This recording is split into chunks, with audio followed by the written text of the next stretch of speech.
Assalamualaikum warahmatullahi wabarakatuh. Alhamdulillah, wassalatu wassalamu ala rasulillah wa ala alihi wa ashabihi wa man wala ma ba'du. Kembali saya hadir untuk berbincang-bincang dengan Anda, merencanakan, menggubah dan juga menyusun bagaimanakah seharusnya rumah tangga kita ini kita bangun, bagaimanakah sepatutnya keteladanan Nabi SAW dapat diwujudkan dalam rumah tangga kita. Sebagai seorang muslim, kita semua percaya, beriman bahwa panutan kita hanya ada satu, yaitu Nabi SAW. Bukan hanya dalam hal ibadah, tetapi dalam semua urusan, muamalah, perniagaan, ataupun hal-hal yang bersifat personal, rumah tangga, ataupun urusan kita. Dalam kehidupan rumah tangga, semua orang menyadari dan merasakan pasang surut kehidupan, ada suka, ada duka.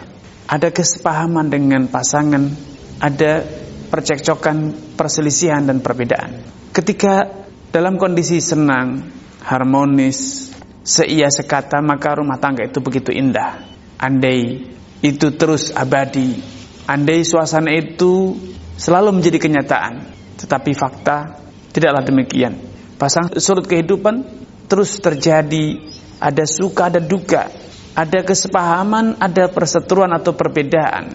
Karenanya meneladani Nabi ketika Anda suka, senang, sedang harmonis, perlu dilakukan dan wajib dilakukan agar Anda tidak euforia, agar Anda tidak hanyut dalam suka sehingga Anda lepas kontrol dan lepas kendali.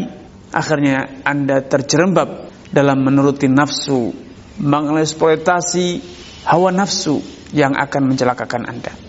Sebagaimana ketika Anda sedang dalam duka, dalam kesusahan, perbedaan, marah, sepatutnya Anda juga meneladani Nabi SAW agar amarah Anda dapat terkendali, Anda tidak hanyut dalam nafsu setan, karena memang marah itu adalah bisikan setan.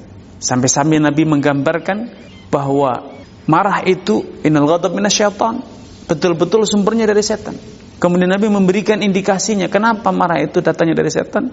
Lihatlah mukanya memerah, ototnya menegang. Itu adalah bukti bahwa marah itu dari setan. Setanlah yang menjadikan manusia hanyut dalam amarah.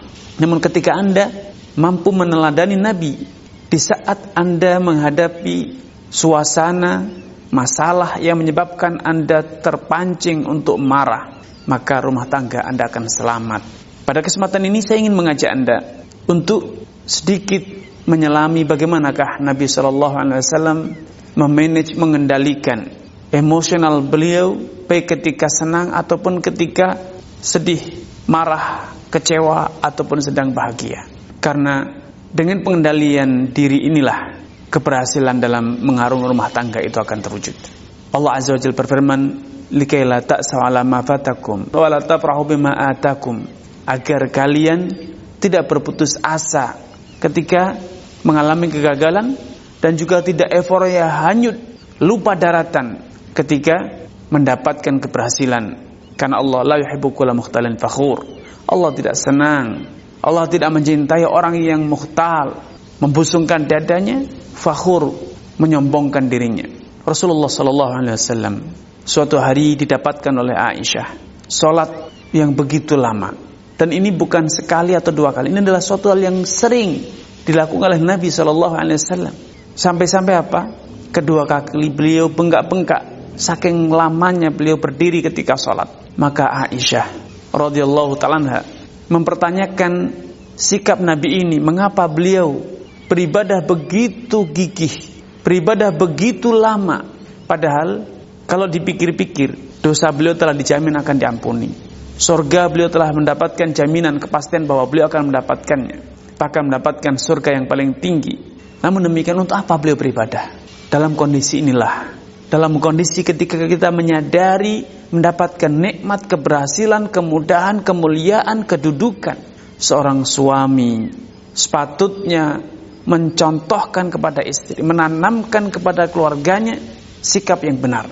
Nabi menanamkan hal ini, mengajarkan hal ini kepada istri beliau Aisyah dengan sabdanya. Dalam kondisi tersebut beliau bersabda, "Afala akunu 'abdan syakura."